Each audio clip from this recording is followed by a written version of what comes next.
వ్యభిచారం, దొంగతనం, నరహత్య, మోసం అలా ఎత్తినందువల్లనే బాప్తీసమిచ్చి యోహాను ప్రాణాల మీదకు తెచ్చుకున్నాడండి. బాప్తీసమిచ్చి యోహాను ఎందుకు చచ్చిపోయాడు?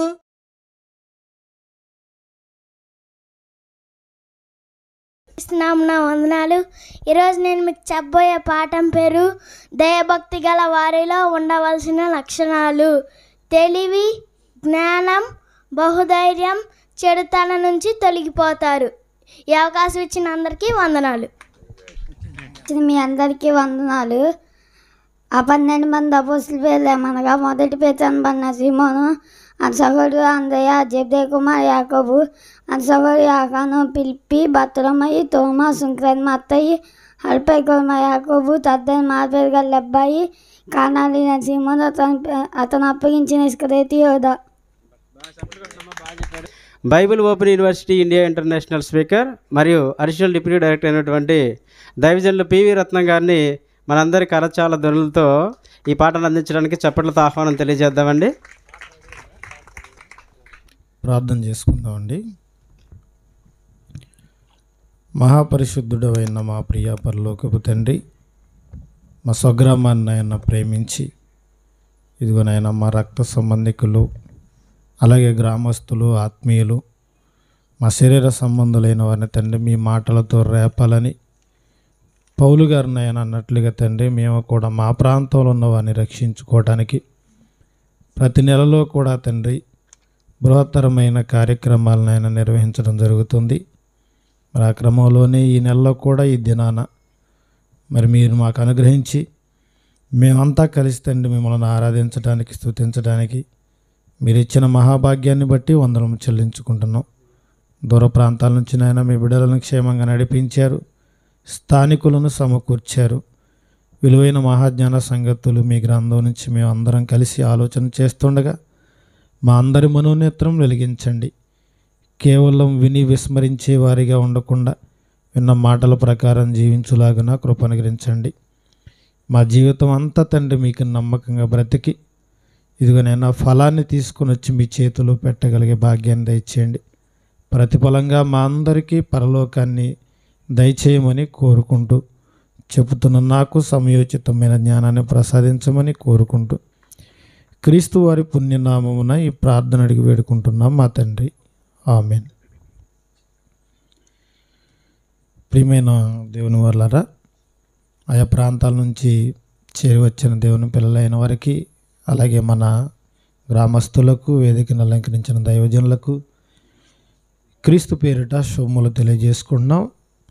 ప్రియులారా, మరొక మంచి పాఠాన్ని మనం అంతా కలిసి నేర్చుకోవాలని, బైబిల్ నుంచి ఎన్నో మంచి సంగతులు మనం నేర్చుకోవాలని ప్రతి నెలలో కూడా విలువైన సంగతులు మనం నేర్చుకుంటున్నాం. ఏమండి, గత 3 నెలలుగా మనం ఇలా సమావేశం అవుతున్నాం. ఎన్నో మంచి సంగతులు నేర్చుకుంటున్నాం. ఆత్మహత్యల ఆంతర్యం గురించి నేర్చుకున్నాం. మనుషులు ఎందుకు చనిపోతున్నారు, దీని వెనక ఎవరున్నారనేది మనం ఆలోచన చేసాం. అలాగే ప్రపంచ ప్రజలందరికీ కూడా దేవుడు అర్థమయ్యాడా ఈ మనుషులకని మొన్న ఆలోచించాం. నేటి దినం కూడా ఈ మనుషులు మరి చేస్తున్న పాపాలు, ఒకరి పాపాలు ఒకరు ఎత్తి చూపుకుంటూ చివరికి దేవుని కోపానికి గురవుతున్నారని మరి ఈ పాఠం ద్వారా కొన్ని సంగతులు మనం ఆలోచించేద్దాం. ప్రియులరా, ఈరోజు భూమి మీద పుట్టిన ప్రతి మనిషి కూడా చిన్ననాటి నుంచి ఎన్నో తప్పులు చేస్తాడు, ఎన్నో పాపాలు చేస్తాడనటానికి దేవుడు చక్కటి మాటలు బైబిల్ గ్రంథంలో రాయించాడు. చిన్నప్పటి నుంచి కూడా మనుషులు పాపం చేస్తారా, తప్పు చేస్తారా? ఏమంటే పెరిగి పెద్దయిన తర్వాత ప్రతి మనిషి కూడా బుద్ధిపూర్వకంగా పాపం చేస్తాడు. ఏమంటే మనం అందరం తప్పులు చేసిన వాళ్ళు ఒకప్పుడు. ఏమంటే బాప్తిసం తీసుకున్న తర్వాత కూడా కొన్ని తప్పులు చేస్తూ ఉంటాం. చేస్తాం లేదా? తప్పులు అనగానే మనం పెద్ద పెద్ద విషయాలు ఆలోచిస్తామండి. తప్పు అనగానే అది కాదండి. మనం మాట తప్పటం కూడా దేవుని దృష్టికి తప్పే. అది యాకోబు పత్రికలో మనం చదువుకున్నాం. ఎవడైనను మాట యందు తప్పని ఎడల అన్నాడు. అంటే మనం ఖచ్చితంగా 5 నిమిషాలకు వస్తామంటామండి. 5 నిమిషాలకు వస్తామా? రావండి. పావు గంట అయింది, 20 నిమిషాలు అయింది, అరగంట అయింది, అప్పుడు వస్తాం. 1 సెకండ్లో వస్తానంటారు. అసలు వీడు మాట అంటేనే సెకండ్ అనేది గడిచిపోతుంది. ఇక్కడ తప్పేమో లేదా? తప్పు అనగానే మన దృష్టి అంతా ఎక్కడికి వెళ్తుంది? వ్యభిచారం, దొంగతనం, నరహత్య, మోసం, దీని దగ్గరికి వెళ్తుంది. అంతదాకా అవసరం లేదండి. మాటలోనే మనం తప్పిపోతున్నాం. అది ఎప్పటి నుంచి తప్పిపోతున్నామంటే చిన్ననాటి నుంచి మనం అందరం కూడా తప్పిపోతున్నాం. చిన్ననాటి నుంచి కూడా తప్పులు చేస్తారా? చిన్నప్పుడు కూడా మనుషులు తప్పిపోతారంటే తప్పిపోతారు. ఏమండి, నేను చెప్తున్న మాటగా దేవుడు చెప్తున్నాడు కదా. చూద్దామండి ఒకసారి. కీర్తనల గ్రంథము 58వ అధ్యాయము 3వ వచనం చూద్దామండి. కీర్తనల గ్రంథము 58వ అధ్యాయము 3వ వచనం. తల్లి కడుపున పుట్టినది మొదలుకొని భక్తిహీనులు విపరీత బుద్ధి కలిగి ఉంటారు. పుట్టిన తోడనే అబద్ధములాడుతూ తప్పిపోతారు అన్నాడు. అంటే చిన్నపిల్లలు కూడా తప్పు చేస్తారట. ఎప్పటి నుంచి తప్పు చేస్తారట? తల్లి కడుపున పుట్టినది మొదలుకొని. ఏమండి, భక్తిహీనులైన వారు పుట్టిన తోడనే అబద్ధములాడుతూ తప్పిపోతారు. ఎప్పటివరకు చెప్పారుగా 10 ఆజ్ఞల గురించి. ఏమండి, ఇశ్రాయేలుకి ఇచ్చిన ప్రధానమైన 10 ఆజ్ఞల్లో ఒక ఆజ్ఞ ఏంటి? అబద్ధ సాక్ష్యము పలకకూడదు. ఉందా? అంటే చిన్నపిల్లలు కూడా ఆ విషయంలో తప్పిపోతున్నారండి. ఆదివారం చూడండి, ప్రతి ఇంట్లో చికెను, మటను, ఫిష్ ఏదో ఒకటి మాంసం వండుకుంటూనే ఉంటారు. వండుకుంటారు. ఆ ఎదురింటి పిల్లవాడు, పక్కింటి పిల్లవాడు మన ఇంటికి వచ్చాడు అనుకోండి. ఇప్పుడు వీళ్ళు అడుగుతుంటారు, ఒరే ఏం కూర్రా మీదంటే ఏమంటాడు వీడు? అక్కడ మాంసం ఉడుకుతున్నా మాది పప్పు ఆంటీ, పచ్చడి ఆంటీ అంటాడండి. ఎవరు చెప్పారు వీడికి? ఎవరు చెప్పారు? ఆల్రెడీ తల్లి గర్భంలో ఉన్నగానే ఒక ట్రైన్ అప్ అయిపోయాడు. అన్నీ వింటున్నాడు, తల్లిదండ్రులు మాట్లాడుకున్నది. అబద్ధం చెప్పమని ప్రత్యేకించి నేర్పనవసరం లేదండి. ఈ లోకం అంత దగ్గరగా ఉంది మనుషులు పాడైపోవడానికి. పుట్టిన తోడని అబద్ధంలాడుతూ తప్పిపోతారు. ఒక ఆయన ఉన్నాడు, ఊరు నిండా అప్పులు చేశాడు. ఏమండి, వాళ్ళ నాన్నగారు ఇంట్లోనే ఉంటాడు. ఈ పిల్లవాడిని బయటికి పంపించి, ఒరే మా నాన్న లేడని చెప్పేసి వీడికి పంపిస్తున్నాడు రోడ్డు మీదకి. ఒకరోజు వీడి టంగ్ స్లిప్ అయ్యి ఏం చేశాడంటే నోరు జారి మా నాన్న లేడని చెప్పమంటున్నాడు అనగానే వీడికి అర్థమైంది. ఇంట్లోకి వెళ్ళి చూస్తే ఇంట్లోనే ఉన్నాడు. అర్థమైందా మ్యాటర్? అర్థమైందా? అంటే పిల్లలు కొన్నిసార్లు అబద్ధం ఆడాలన్నా వాళ్ళు ఆడలేరు. కానీ కొంతమంది ఉంటారు, వాళ్ళ గురించి దేవుడు చెప్తున్నాడు. విపరీత బుద్ధి కలిగిన పిల్లలు ఉంటారట. వాళ్ళు ఏం చేస్తారు? పుట్టిన తోడని అబద్ధంలు ఆడుతూ తప్పిపోతారు. అంటే మనుషులు తప్పు చేయటానికి, పాపం చేయడానికి ఎప్పటి నుంచి ఆస్కారం ఉంది? బాల్యం నుంచి, చిన్నప్పటి నుంచి ఉంది. ఉందా లేదా? ఉందా? చిన్నపిల్లలు బూతులు ఆడుతుంటారు, అబద్ధాలు ఆడుతుంటారు, గొడవలు పడుతుంటారు, ఎన్నో సమస్యలు ఇంటి మీద కొని తీసుకొస్తారండి. అంటే వాళ్ళు చిన్నప్పటి నుంచి తప్పిపోతున్నారండి. మనం అనుకుంటాం కదా మా పిల్లలకి ఏం తెలియదు, ఎందుకంటే మన వాళ్ళ మీద మనకు ప్రేమ కదండి. ఒకడు హత్య చేసి వస్తే తల్లి అంటుంది నా కొడుకు అమాయకుడు అయ్యా అంటుందండి. చూసారా? ఏంటి, హత్య చేసిన అమాయకుడేనా? తల్లి ప్రేమ అండి, అది పిచ్చి ప్రేమ. అలా పిచ్చి ప్రేమ పెట్టుకుంది కాబట్టి ఈరోజు ఒకటి తల్లిని చంపాడండి. చూసారా న్యూస్లో? LIC డబ్బుల కోసం అండి తల్లినే చంపేశాడు వీడు. అర్థమైందా? అంటే వాడి మీద పిచ్చోడు అనుకుంటుంది తల్లి. వాడు ఎంత గుండెలు తీసిన బంటి కూడా తెలియదు. అవునా? పిల్లల మీద పిచ్చి ప్రేమ అండి మనకి. తల్లిదండ్రులు చంపేస్తున్నారు, ఎన్నో పాపాలు చేస్తున్నారు వాళ్ళు, నేరాలు ఘోరాలు చేస్తున్నారు వాళ్ళు. అందుకే భూమి మీద పుట్టిన ప్రతి మనిషి కూడా పాపం చేసిన వాడే. పాపం అనగానే వ్యభిచారం, దొంగతనం, నరహత్య ఇలాంటివి ఆలోచించకండి. ఏమంటే మాట విషయంలో తప్పిపోతున్నారు, ప్రవర్తన విషయంలో తప్పిపోతున్నారు, ఎన్నో విషయాల్లో తప్పిపోతున్నారండి. తప్పిపోతున్నారా? చూడండి ఒకసారి యాకోబు గారు రాసిన పత్రిక 3వ అధ్యాయము. యాకోబు గారు రాసిన పత్రిక ఏ విషయాల్లో తప్పిపోతున్నామో అక్కడ చక్కగా చెప్తున్నాడండి. 3వ అధ్యాయము 2వ వచనం చూద్దామండి. 3:2 అనేక విషయములలో మనమందరము తప్పిపోవచ్చున్నాము. ఎవడైనను మాట యందు తప్పని ఎడల అంటే మాటలో కూడా తప్పిపోతున్నారా? మనమందరము అనేక విషయాలు తప్పిపోతున్నాం అన్నాడు. ఏమండి, నేను ఒక విషయంలో తప్పిపోయా, మీరు ఒక విషయంలో తప్పిపోయారు, ఇదిగో వీరొక విషయంలో తప్పిపోయారు, వారొక విషయంలో తప్పిపోయారు. అలా ప్రపంచం అంతా మనం చూస్తేనండి అసలు తప్పని వాడు ఎవడూ లేడండి. పరీక్షలో తప్పకుండా పాస్ అవ్వచ్చండి, పుస్తకాల్లో చదివింది రాయటమేగా. కానీ జీవితంలో తప్పకుండా పాస్ అయిన వాడు ఎవడైనా ఉన్నాడా? జీవితంలో తప్పని వాడు ఎవడైనా ఉన్నాడా? అది దేవుడు చెప్తున్నాడు. మనం అందరమును అనేక విషయాలు తప్పిపోతున్నాము అన్నాడు. ఎన్ని విషయాల్లో? ఏమండి, చిన్న చిన్న విషయాలు మొదలుకుంటే పెద్ద పెద్ద విషయాలండి. పొలం పనులకు వెళ్ళిపోతున్నామండి, ఆ యజమానికి తెలియకుండా 4 మిరపకాయల్లో 4 శనక్కాయల్లో ఏ ఒకటి తెచ్చుకుంటాం కదండి. తప్పిపోతున్నావా లేదా? ఖచ్చితంగా యజమానికి చూపించి తీసుకొస్తున్నారా? యజమాని అడిగి తీసుకొస్తున్నారా? మామిడికాయ కోతకి వెళ్ళాం, 4 కాయలు తెచ్చుకున్నాం కదా, తప్పిపోయామా లేదా? ఇలా చిన్న చిన్న విషయాలు ప్రారంభిస్తేనండి పెద్ద పెద్ద విషయాల వరకు మనం అందరం అనేక విషయాల్లో తప్పిపోతున్నాం. కాకపోతే ఒక్కొక్కరు ఒక్కొక్క విషయంలో, ఈ విషయంలో నేను పర్ఫెక్ట్గా ఉన్నాను అనుకుంటే ఎదుటి వాళ్ళు ఉండరు, వాళ్ళు ఆ విషయంలో పర్ఫెక్ట్గా ఉన్నారు అనుకుంటే నేను తప్పిపోతున్నాను. ఇలా ప్రపంచం అంతా అనేక విషయాల్లో తప్పిపోతున్నారు. అదే దేవుడు ఎంత చక్కగా చెప్పాడో చూస్తే రోమీలకు రాసిన పత్రిక 3వ అధ్యాయము, రోమాపత్రిక 3వ అధ్యాయము 23వ వచనాన్ని చూద్దామండి.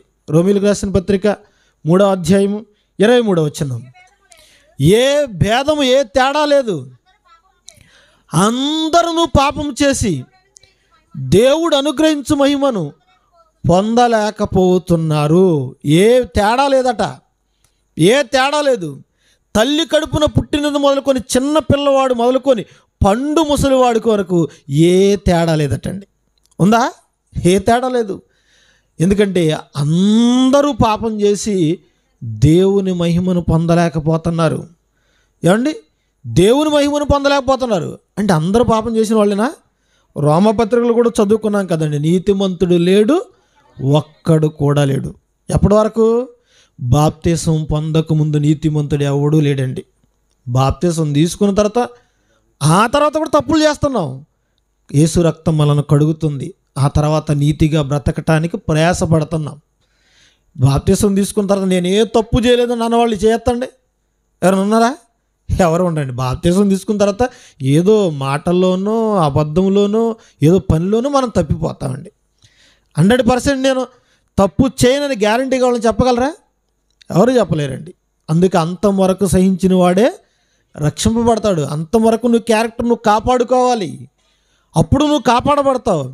అందుకే దేవుడు చెప్తున్నాడు, ఏ భేదము లేదు, అందరూ పాపం చేసి దేవుడు అనుగ్రహించు మహిమను పొందలేకపోతున్నారు. మన మొట్టమొదటి తండ్రి అండి. ఏమండి, ఆది మానవుడు. ఎవరైనా ఏమండి, ఆది మానవుడు అంటే ఎవరు? పుస్తకాల్లో చదువుకున్నట్లుగా ఏమండి రాళ్లతో పనిముట్లు చేసుకునేవాడు కాదండి. ఆది మానవుడు అంటే మొట్టమొదటి ఆది మానవుడు ఎవరు? ఆదామండి. వాళ్ళు చెప్పినట్లుగా రాతియుగం మానవుడు, ఆది మానవుడు, మధ్యయుగం మానవుడు ఎలాంటి వాళ్ళు ఎవరూ లేరండి. డైరెక్ట్గా మనుషులు వచ్చేసారు అంతే. ప్రియులరా, ఆది మానవుడైన ఆదాం మొదలుకొని ఏమండి ఈ భూమి మీద పుట్టిన ప్రతి మనిషి ప్రస్తుతం 800 కోట్ల మంది అందరూ తప్పు చేసినారటండి. అందరూ తప్పు చేశారట. ఏ భేదము లేదంటున్నారు, అందరూ తప్పు చేసిన వాళ్ళే. ఇక పబ్లిక్లోకి రాగానేనండి ఏమండి సేవకులు, పాస్టర్ గారు ఉంటారు కదా, వీళ్ళు ఎలాంటి వాళ్ళు అంటే వీళ్ళు చెప్పటం తప్ప చేయటం ఉండదండి. వీళ్ళు ఏమండి నీతులు ఎందుకు రావున్నాయంటే ఎందుకున్నాయట? చెప్పటానికే, చేయటానికి కావట. వీళ్ళు ఎంతవరకు చెప్పటమే. ఒకనాడు ఎలాంటి గుంపు ఉంది యేసుక్రీస్తు వారు ఉన్న కాలంలో? ఎవరు వాళ్ళు? శాస్త్రులు, పరిసయ్యులండి. శాస్త్రులు, పరిసయ్యులు. ప్రియులారా, ఈ భూమి మీద పుట్టిన ప్రతి మనిషి కూడా తప్పు చేశాడు, తప్పిపోయాడు. అలాంటప్పుడు నీ తప్పు గురించి నేను మాట్లాడటం ఎందుకు, నా తప్పు గురించి నువ్వు మాట్లాడటం ఎందుకు? మన ఇద్దరు తప్పులు క్షమించవలసింది ఎవరో? దేవుడండి. ఏమండి, నీ సమస్య అయినా నా సమస్య అయినా దేవునికి అప్పగించుకోవాలి. మనం ఎవరు ఎదుటి వాళ్ళకి తీర్పు తీర్చడానికి? అలా తీర్చకూడదు.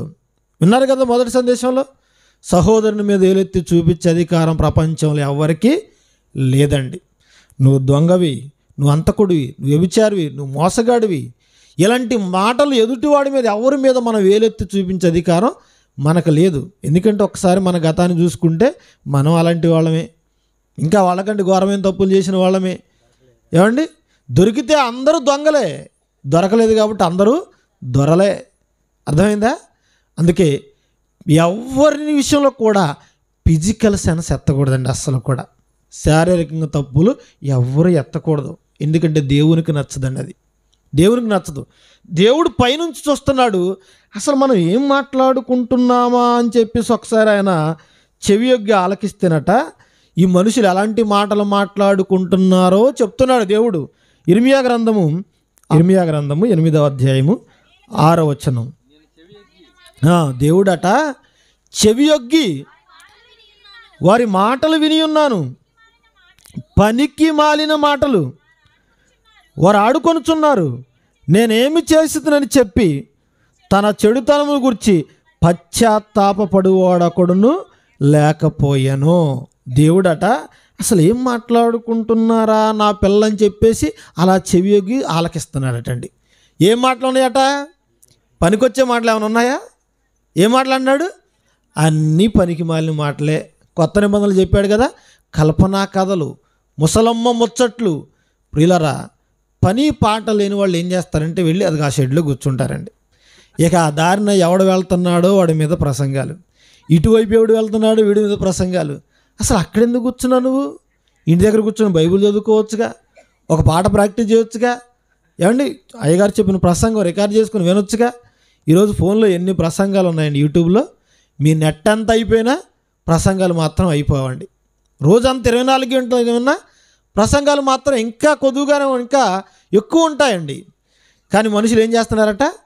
ఏమండి, ముసలమ్మ ముచ్చట్లంటే ముసలివాళ్ళు అయిపోయిన తర్వాత వాళ్ళకి టైంపాస్ కోసం ఏమీ తోచక వాళ్ళు కూర్చొని మాట్లాడుకుంటారు. మరి నీకేమైంది?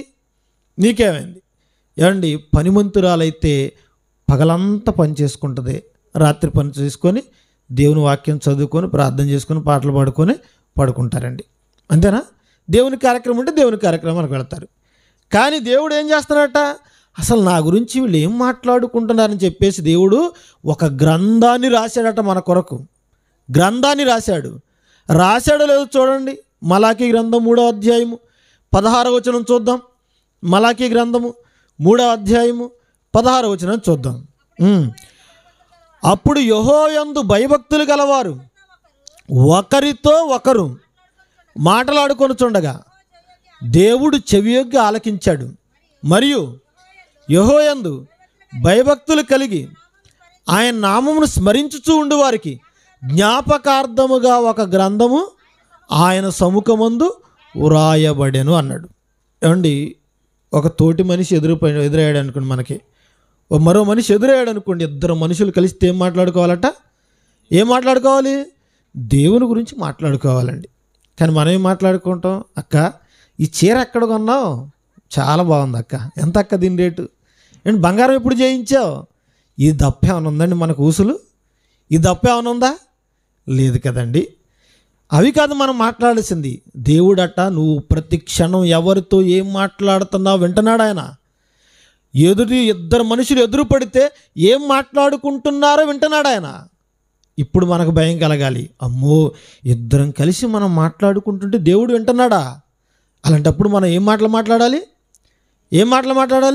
దేవుని గురించి మాట్లాడుతుంటే ఇదిగో పలానా మరియమ్మ మార్తమ్మ ఎదురుగా వచ్చారు, నా గురించి మాట్లాడుకుంటారు. మార్తమ్మ పలానా వాక్యం మాట్లాడింది, మరియమ్మ పలానా వాక్యం మాట్లాడింది అని దేవుడు ఏం చేస్తాడట? ఒక గ్రంథములో రాస్తున్నాడట ఆయన. ఈ గ్రంథమే రేపు తెరవబడుతుంది. తెరవబడినప్పుడు ఏమవుతుంది? నువ్వు నా గురించి ఎన్ని మాటలు మాట్లాడావు, నీ గురించి ఎన్ని మాటలు మాట్లాడావు. ఏమండి, వాస్తవంగా ఆలోచించుకుందాం. చిన్నప్పటి నుంచి మనకు జ్ఞానం తెలిసిన దగ్గర నుంచి దేవుడి గురించి ఎక్కువ చెప్పాము, మన గురించి ఎక్కువ మాట్లాడుకున్నావా? చెప్పండి, మన గురించేనా? మన గురించే. ఇల్లు కట్టడానికి ఎంత అయింది, రంగులకి ఎంత అయింది, కరెంట్ ఎంత అయింది, టైల్స్ ఎంత అయినాయి, మార్బుల్స్ ఎంత అయినాయి, ఈ డెకరేషన్కి ఎంత అయింది. ఏమండి, దాన్ని చూసి మనం మురిసిపోతూ ఉంటామండి. ఏమండి, ఇంట్లో వస్తువులు చూసి మురిసిపోతూ ఉంటాం. బట్టలు, బంగారం ఎన్నున్న తృప్తి ఉందండి మనకు అసలు. ఏమండి, 20 జతల బట్టలు ఉన్నాయి అనుకుందాం. ఒక 4 సంవత్సరాలు వస్తాయిగా, తొడుక్కోవచ్చుగా. ఇంకా బట్టలు వద్దంట ఈ శరీరం? లేదు కదండి. ఎంతవరకు వాటి గురించి మనం చెప్పుకోవటమే తప్ప దేవుడి గురించి చెప్పింది ఏమైనా ఉందా? ఏమీ లేదండి. అందుకే దేవుడు మీరు మాట్లాడే ప్రతి మాట గురించి గ్రంథంలో రాస్తున్నాడు. వ్యర్థమైన ప్రతి మాట గురించి కూడా విమర్శ దినమున లెక్క చెప్పవలసి ఉంటుందన్నాడు. అంటే మనం మాట్లాడిన మాటలు ఎన్ని గుట్టలుగా ఉన్నాయి చూడండి ప్రియులారా. ఎన్ని గుట్టలు! ఒక చిన్న మెమొరీ కార్డు చిప్పులోనే ఎన్నో గిగాబైట్ల మ్యాటర్ను స్టోర్ చేసుకున్నా కదా. ఈ ప్రకృతి అంతా మెమొరీ కార్డే. నువ్వు మాట్లాడిన ప్రతి మాట ఈ గోడ వింటుంది, ఈ చెట్టు వింటుంది, ఈ భూమి వింటుంది, ఆకాశం వింటుందండి. ఆకాశం ఆలకించుము, భూమి చెవియగ్గు. భూమికి కూడా చెవులు ఉన్నాయా? ఉన్నాయి, మీకు తెలియదండి. ఉన్నాయి, మీకు తెలియదు. అవన్నీ వింటున్నాయి. మనం వేసే ప్రతి అడుగు రికార్డ్ అవుతుందండి. అంటే ఎక్కడో ఆఫీసులోను సెంటర్లోను సీసీ కెమెరా పెట్టారని నువ్వు అనుకున్నావు, కానీ అసలు మనం అంతా సీసీ కెమెరాలో ఉన్నామన్న సంగతి మీకు తెలుసా? ఇది తెలిస్తే రేపటి నుంచి తప్పు మాట్లాడటం కానీ తప్పు చేయటానికి మనం భయపడతాం, వెనకాడతాం కదండి. చూసారా, దేవుడు అన్నాడు, నా గురించి ఏం మాట్లాడుకున్నారు వీళ్ళంటే పనికి మాలిన మాటలు మాట్లాడుకున్నారట. అసలు నేనేం చేస్తున్నానని, నా మాటలు ఎలా ఉన్నాయని పశ్చాత్తాపడేవాడు అక్కడ కూడా లేడటండి. భయపడేవాళ్ళు లేడు, పశ్చాత్తాపడేవాళ్ళు లేడు. అందుకే ఎదుటి వాళ్ళు పాపాలు మనం ఎత్తకూడదండి. ఏమంటే ఇలాంటి సభల్లో కానీ చర్చిలో కానీ ప్రార్థనలో కానీ పాస్టర్ గారు ఓకదంపుడు ప్రసంగం ఒకటే, అమ్మా మీ ఆయన మారలేదు, ఇంకా నువ్వేం చేస్తున్నావు, ప్రార్థన చేసుకో, ఉపవాసం చేసుకో. ఉపవాస దినాలు ఉన్నారు కదండి. ఈవిడేమో పొద్దున్నే పురుషుడిని పనికి పంపించకుండా క్యారేజ్ కట్టకుండా ఉపవాస ప్రార్థనని మూలకు పోయి ప్రార్థన చేసుకుంటుంది అనుకోండి.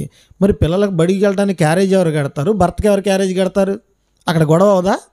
ముందు వాళ్ళని బయటికి పంపించు, ఆ తర్వాత నీకు సమయం కుదిరితే అప్పుడు ప్రార్థన చేసుకోవాలండి. అసలు ప్రార్థన ఎప్పుడు చేయమన్నాడు? నీ గదిలోనికి వెళ్ళి తలుపు వేసుకో, ఎవ్వరికి తెలియకూడదు, రహస్యమందు చూచు నీ తండ్రి నీకు ప్రతిఫలం ఇవ్వాలి అన్నాడండి. ప్రార్థన ఎలా చేసుకోవాలి? ఎవరికి తెలియకూడదు. ఏమండి, ఒంగోలు ఇల్లు వస్తున్నామండి. ఆ బాపట్ల పరిసర ప్రాంతాలకు రాగానే ఒక ఆయన ట్రైన్ దిగాడు తెల్ల బట్టలు వేసుకొని. వాళ్ళ సంఘం విశ్వాసులు ఎదురయ్యారండి. ఆ ట్రైన్ కాసేపు ఆగింది. అక్కడ ట్రైన్లో వాళ్ళు చూస్తున్నారు, చుట్టూ సమాజం చూస్తున్నారు. ఈయన పెద్దగా కేకలేసి ప్రార్థన చేస్తున్నాడండి. అక్కడ ప్రార్థన చేసేది ఏమండి? అక్కడండి ప్రార్థన చేసేది ఏమండి? చూసిన వాళ్ళు ఏమనుకుంటారు, ఏంటి బొత్తిగా అసలు మరీ ఇది లేదా, ఎక్కడ పడితే అక్కడైనా అన్నట్లుగా ఉంటుంది కదండి. దేవుడు గదిలోకి వెళ్ళి ప్రార్థన చేసుకో అన్నాడండి. ప్రార్థన చేసుకో, నీ తండ్రి నీకు ప్రతిఫలం ఇస్తాడన్నాడు. ఏమండి, ఉపవాస దినాల్లో 40 రోజులు ఉపవాస దినాలు ఉంటారండి. ఒగ్గబట్టుకొని ఉంటారు మాంసం తినకుండా. ఇక 40 రోజు చూడాలి ఉన్నాడు వీళ్ళ పరిస్థితి. అండ్ ఇన్ని రోజులు మొత్తం ఆ రోజు కవర్ చేస్తారు. 5 రోజులు చేస్తున్నారు కదా, 40 రోజులు ఉండి వెళ్ళేటప్పుడే మందు బాటిల్ బ్యాగులు పెట్టుకుని వెళ్ళిపోతారట. మేము దేవుడి దగ్గరికి వెళ్ళేటప్పుడే మన క్రైస్తవుల పరిస్థితి కూడా అలాగే ఉందండి. తెల్ల బట్టలు తీసి ఎప్పుడు తీసేస్తామా ఆ 40 రోజు దీక్షలు విరమించుకున్న అక్కడే పూటుగా తాగి వస్తారండి. ఏమండి, ఈ 40 రోజులు నువ్వు నిష్టగా ఉన్నావు కదా, 41వ రోజు నుంచి అలా కంటిన్యూ అయితే నీ కుటుంబానికి సభ్య సమాజానికి ఎంత బాగుంటుందండి. 40 రోజులు ఎందుకు ఉన్న నువ్వు 41వ రోజు నుంచి ఎందుకు ఉండలేకపోతున్నా అంటే యేసుక్రీస్తు నమ్మితే 40 రోజు తినాలి, దేవుడు నమ్మితే ఏమండి భార్య మెడలో భర్త తాళి కడతాడు. ఇది మొదలుకొని 40 దినముల వరకు నేను నీకు భర్తనంటాడా? ఎన్ని రోజులు?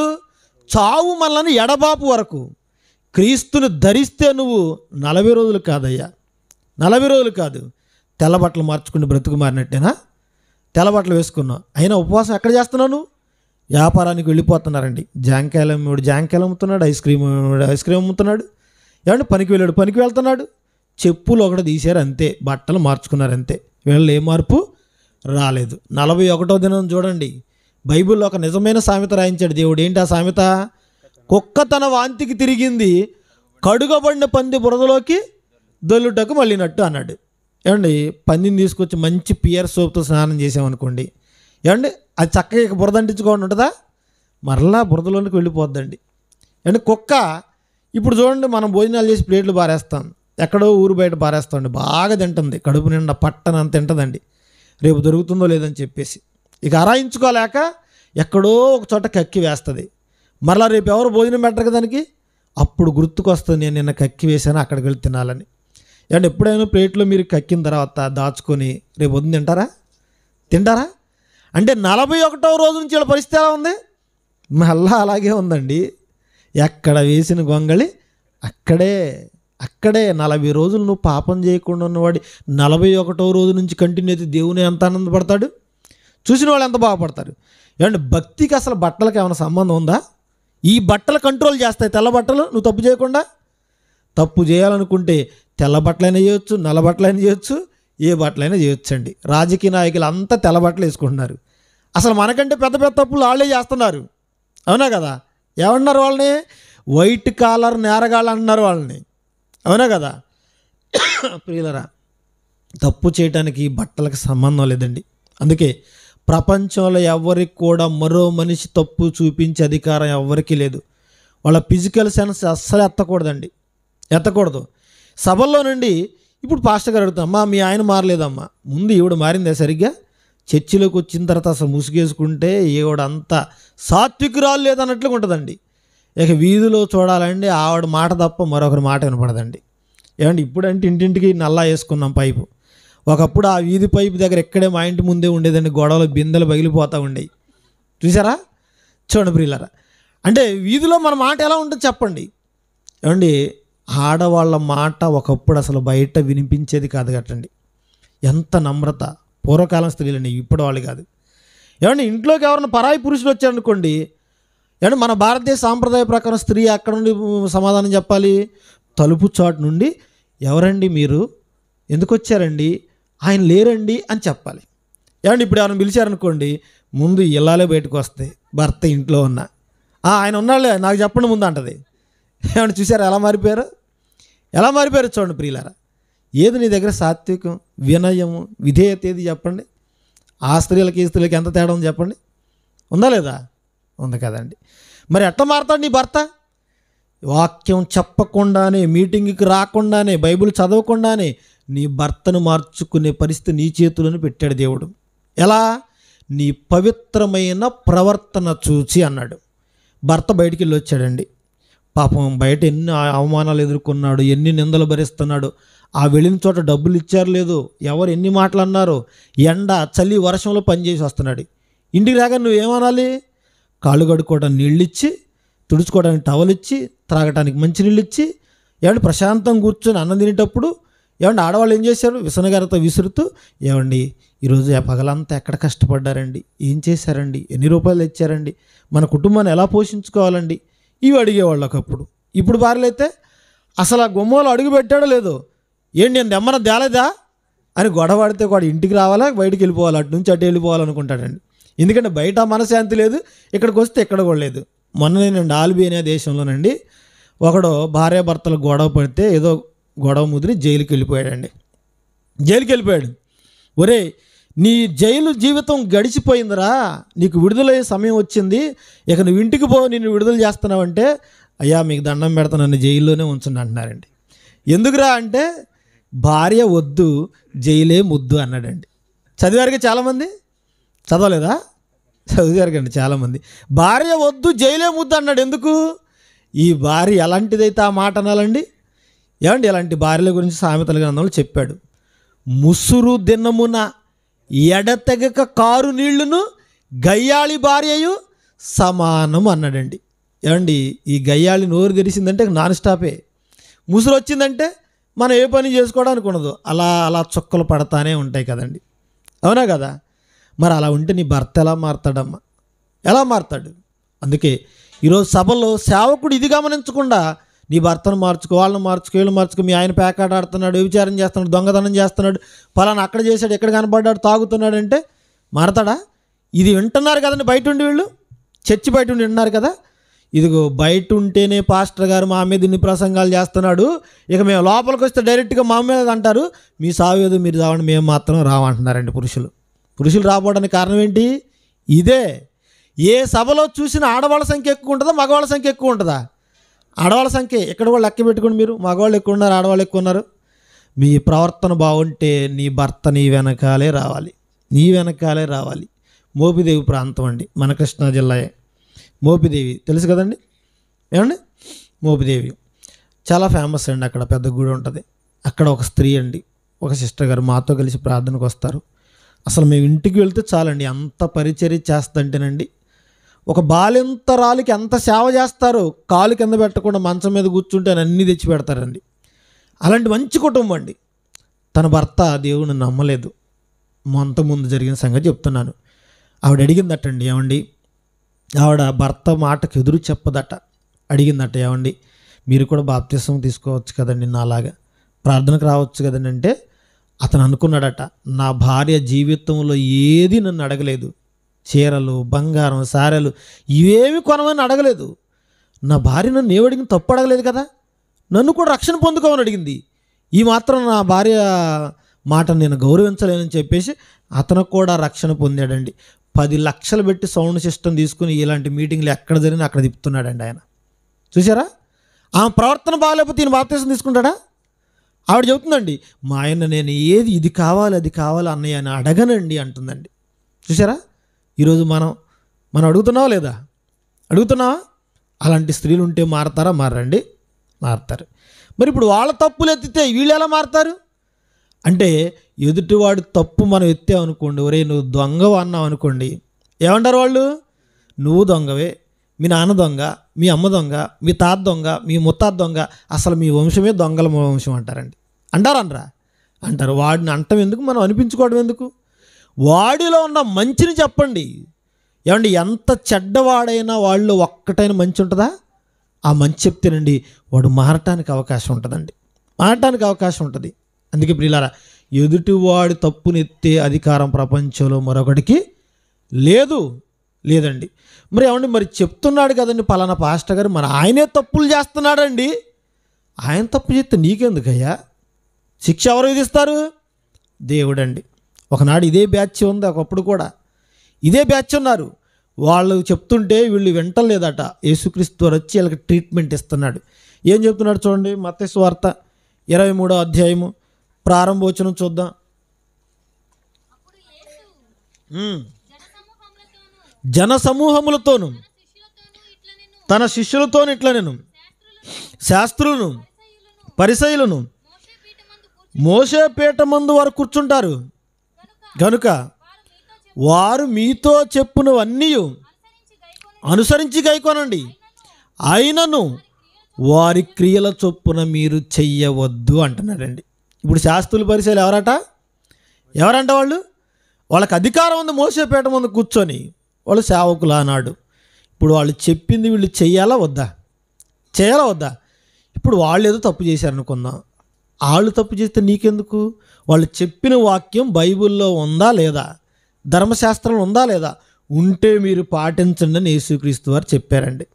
ఏమండి, పాస్టర్ గారికి ఏదో సమస్య ఉందండి, ఆయన సమస్య నీకెందుకు? నీకు మంచి చెప్పాడా చెడు చెప్పాడా? తాగే తండ్రి అని ఏమంటాడండి పిల్లవాడిని? ఏమంటాడు? ఒరే నేను ఎలాగో తాగుబోతాయనరా, నువ్వు మాత్రం తాగొద్దురా అంటాడండి. అంటాడనరా? ఏమండి, మా నాన్న పెద్ద తాగుబోతు, నేను ఆయన మించి తాగుబోతు అవ్వాలనుకుంటాడా? అనుకోడు కదండి. శాస్త్రులు పరిసయ్యులు మంచోళ్ళు కాదు, అయినా సరే ఏమన్నాడంటే మీరు వాళ్ళు చెప్పింది వాక్యంలో ఉంటే చెయ్యండి, కానీ వారు చేసినట్టు చెయ్యవద్దు అన్నాడండి. డాక్టర్ దగ్గరికి వెళ్ళిపోతాం. డాక్టర్ గారికి గజ్జి ఉందండి. ఇప్పుడు ఆయన ఇచ్చే మందు గజ్జి ఉందా? అర్థమైంది మీకు? డాక్టర్ గారికి గజ్జి ఏదో రోగం ఉందనుకుందాం, ఇప్పుడు ఆయన ఇచ్చే మందులకి ఏమైనా రోగం ఉందా? డాక్టర్ గారికి గజ్జి ఉందండి, ఆయన ఇచ్చే మందులు కూడా ఉండదని వేసుకోకపోయిననుకో నువ్వు చచ్చిపోతావు. అవునా కదా? డాక్టర్ గారికే కరోనా వచ్చింది, మరి ఆయన దగ్గర పోయి చూపించుకోలేదు, మనం చూపించుకోలేదా? చూపించుకున్నాం కదండి. వాడు తప్పు చేస్తే నీకెందుకయ్యా? వాడు చెప్పే మంచిని స్వీకరించు. ఈరోజు దేవుని దగ్గరకు రాకుండా ఏమంటే ప్రధానంగా బేస్ చేసుకుంది ఏంటంటే మనుషుల్లో ఉన్న పాపమే. అందుకే మనుషులు మేము ఎలాగూ పాపులమే, ఇంకా మేము అక్కడికి వచ్చి ఏం చేసాం, మేము వచ్చిన దగ్గర నుంచి అయ్యగారు మా మీద ప్రసంగం చేస్తున్నాడు అలా చెప్పకుండా ఉంటే కదా వాళ్ళు రావడానికి అవకాశం ఇవ్వాలి కదా. వీళ్ళ రాకుండా చేస్తున్నారండి. చెప్పే బోధలో కూడా తేడా. ఎలాంటి తేడా తెలుసా? ఆదివారం మనం రొట్టె ద్రాక్షారసం తీసుకుంటాం కదా, దేనికి తీసుకుంటాం చెప్పండి? ఎవరైనా దేనికి తీసుకుంటున్నాం? అది తీసుకుంటున్న మనం 6 రోజులు కూడా సువార్త కార్యక్రమాల్లో ఉండాలి. పగలంతా నీ పని చేసుకున్న సాయంకాలం ఏదో ఒక ఊరికి వెళ్ళి ఏదో ఒక వ్యక్తి సువార్త మనం చెప్పాలి. సర్వలోకానికి వెళ్ళి సర్వ సృష్టికి సువార్తను ప్రకటించాలి. సంఘమంతా పాలివారిగా ఉండాలి. పాస్టర్ గారిని అసలు ఖాళీ ఉంచకూడదండి. ఏ ఊరిలో సంఘం ఉన్నా మనకు ఇది అర్థం కాక ఆదివారం ఆయన చర్చి మీద గంట కొట్టగానే మనం వెళ్ళిపోతున్నాం. రోజు తీసుకువెళ్ళాలి పాస్టర్ గారిని, రోజు సువార్త ప్రకటించాలి. ప్రియులారా, Bible open university India international ప్రపంచంలో ప్రతి క్షణం ఎక్కడోసారి సువార్త జరుగుతుంటుందండి. చూడండి, ఏదో ఒక కార్యక్రమాలు జరుగుతూ ఉంటాయి. ప్రియులారా, రోజు వెళ్ళాలి. అలా వెళ్ళాలి కదండి మన సువార్తకు. అలా వెళ్ళకుండా ఇంటి దగ్గర కూర్చొని ఏం చేస్తాం చెప్పండి? కేవలం ఆదివారం వెళ్ళొస్తే మరి మిగతా 6 రోజులు ఏం చేస్తాం? అంటే నువ్వు తీసుకుంటున్న రక్తం ఆయన శరీరం విషయంలో నువ్వు ఏమైపోయావు? అపరాధి అయిపోయావు. ఉద్యోగం వచ్చిన తర్వాత ఆదివారం వెళ్ళి సంతకం పెడితే జీతం ఇస్తారా? మిగతా 6 రోజులు చేయొద్దా? చేయాలి కదండి. అంటే రోజు మనం దేవుని పనిలో ఉండాలి. ఏమన్నా ఆ రోజు దేవుని పనిలో ఉన్నప్పుడు ఏమన్నా ఒకవేళ పొరపాట్లు జరిగితే, ఒకవేళ చేయకపోతే ఈ రక్తం నీ పాపాలను ఏం చేస్తుంది? కడిగి వేస్తుంది. నువ్వు తెలియక ఒకవేళ తెలియ చేసిన తప్పులను ఈ వారం తీసుకున్న తర్వాత మరలా వచ్చే వారం ఏం చేయాలి? తప్పు చేయకూడదు. ఇప్పుడు సేవకుడు ఏమంటాడు? చర్చిలోకి వెళ్ళిన తర్వాత, ఇదిగో పాపం లేని వాళ్ళు రొట్టె ద్రాక్షారసం తీసుకుని బల్లలో చేయవేయండి అంటాడు. అసలు రొట్టె ద్రాక్షారసం ఎవరికండి? యేసు రక్తం ఎవరి కోసం కార్చాడు? క్రీస్తు యేసు లోకానికి ఎందుకు వచ్చాడు? పాపులను రక్షించుట క్రీస్తు యేసు లోకమునకు వచ్చిన వాక్యము నమ్మదగినది, పూర్ణాంగీకారమునకు యోగ్యమునై ఉన్నది అన్నాడు. అంటే పాపుల కోసమా యేసు రక్తం? పరిశుద్ధంగా ఉన్నవాడి కోసమా? ఎవరి కోసం? తప్పు చేసిన వాడికే యేసు రక్తం అండి. అదే చెప్తున్నాడు చూడండి, మత్తయి సువార్త 26వ అధ్యాయము 28వ వచనం. మత్తయి సువార్త 26వ అధ్యాయము 28వ వచనం చూద్దాం. ఇది నా రక్తము అనగా పాప క్షమాపణ నిమిత్తము అనేకుల కొరకు చిందింపబడుతున్న నిబంధన రక్తం అన్నాడు. నిబంధన రక్తం, ఇదిగో మీరు దీన్ని చెయ్యాలన్నాడు. పాప క్షమాపణ కొరకు నిబంధన రక్తం అంటే ఇప్పుడు సంఘంలోకి వచ్చిన తర్వాత పాపం చేసిన వాడు తాగాల, పాపం చేయని వాడు తాగాల? ఎవరికండి రక్తం? పాపం చేసిన వాడే తాగాలి. పాస్టర్ గారు ఏమంటారు? పాపం లేనివాడు తీసుకోండి అంటున్నాడండి. పాపం లేనివాడికి ఎందుకండి?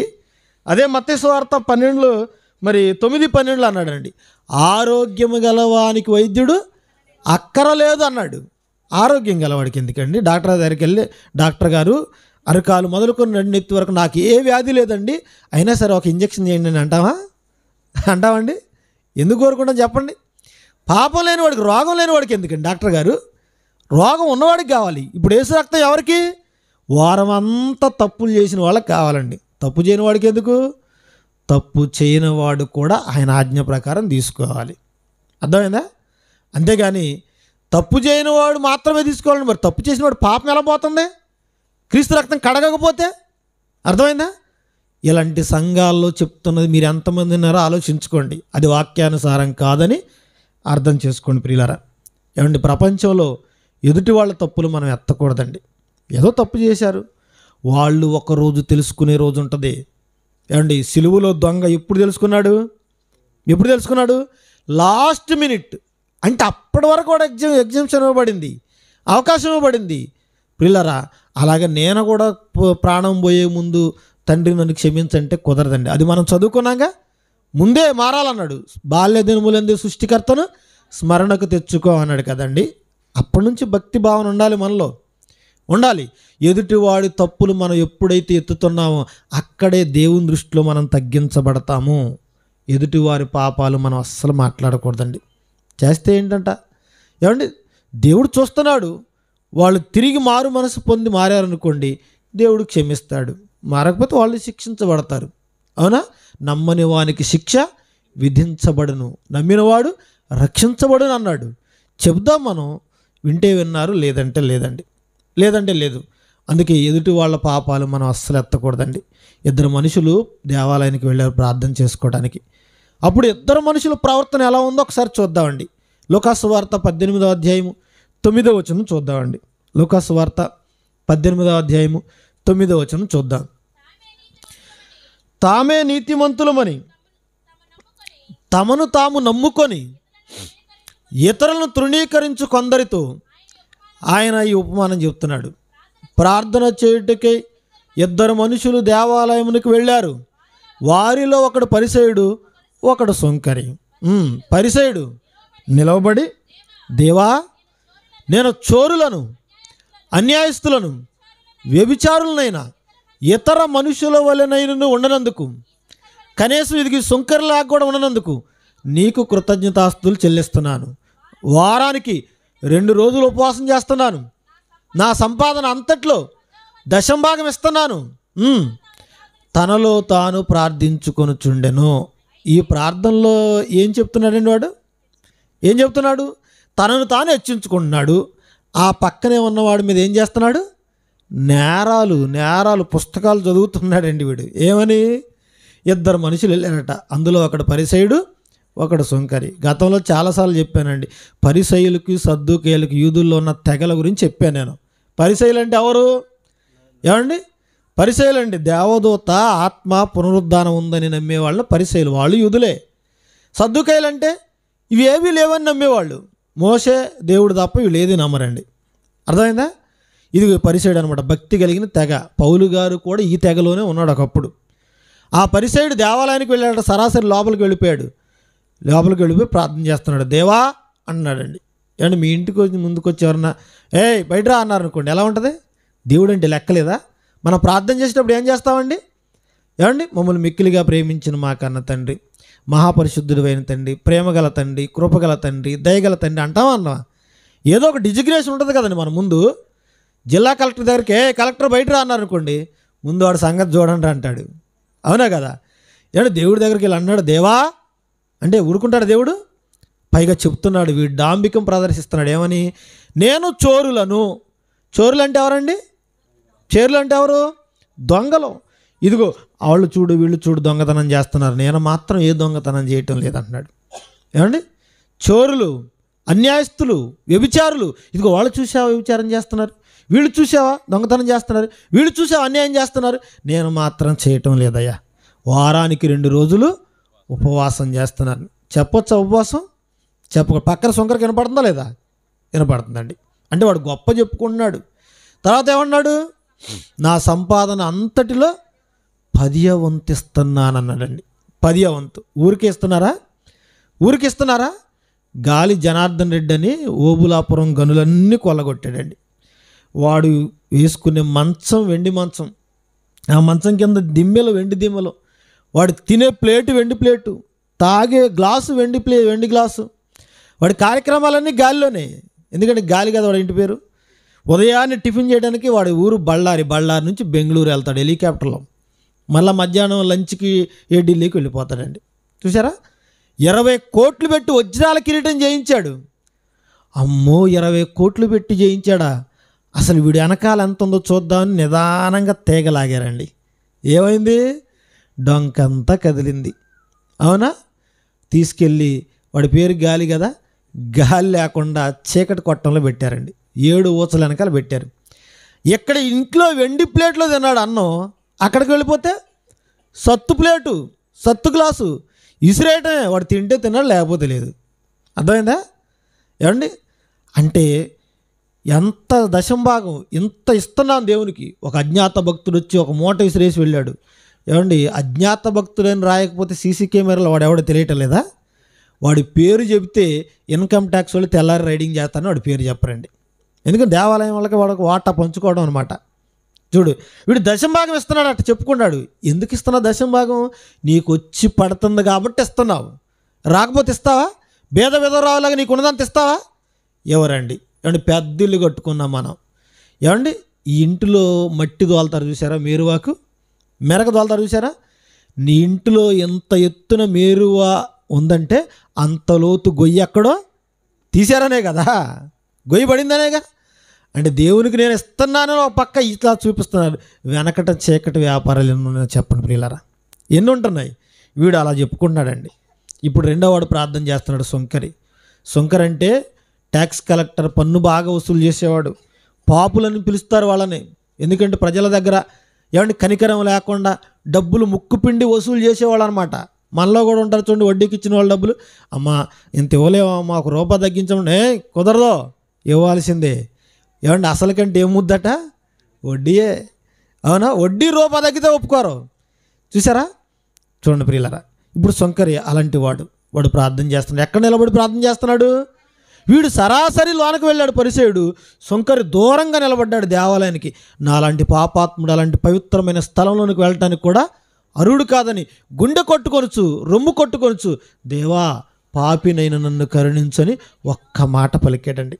అసలు ఎప్పుడైనా ఇలాంటి ప్రార్థన చేసామా మనం? ఎప్పుడైనా ఇలాంటి ప్రార్థన చేసామా? లేదండి. బాప్తీసం తీసుకున్న తర్వాత కూడా పాటలకు అర్థం తెలియకుండా చర్చిలోకి వెళ్ళి పాటలు పాడతారండి. ఏమని పాట? దేవా పాపిని. అది ఎప్పుడు పాడుకునే పాట? బాప్తీసం తీసుకోకముందు పాడుకునే పాట. బాప్తీసం తీసుకున్న తర్వాత మరలా ఎందుకు పాడుతున్నావు అంటే పాటకు అర్థం తెలియలేదు నీకు. ఏమండి, ఇలా చాలా పాటలు ఉన్నాయండి క్రైస్తవ్యంలో, తెలియక పాడే పాటలు. బాప్తీసం తీసుకోకముందు పాడుకున్నావు, బాప్తీసం తీసుకున్న తర్వాత నువ్వు పరిశుద్ధుడు అయ్యావు, క్రీస్తు రక్తంలో కడగబడ్డావు, మరలా ఆ పాట ఎందుకు నీకు? వేరే పాట పాడు. ప్రియులరా, సుంకరి దూరంగా నిలబడి రొమ్ము కొట్టుకొనుచు ప్రార్థన చేశాడట. అతని కంటే అతడు నీతిమంతుడిగా తీర్చబడి తన ఇంటికి వెళ్ళిపోయాడు. తనను తాను తగ్గించుకున్నవాడు ఏమైపోయాడు? హెచ్చింపబడ్డాడు. హెచ్చించుకున్నవాడు చూసారా, వీడు లేచిన దగ్గర నుంచి నోరు తెరిచిన దగ్గర నుంచి ఎవరి మీద నేరాలు మోపుతున్నాడు? మనుషుల మీద, ఇతర మనుషుల వల్లనే అన్నాడు. అంటే వాళ్ళు దేవుని పిల్లలే కదండి.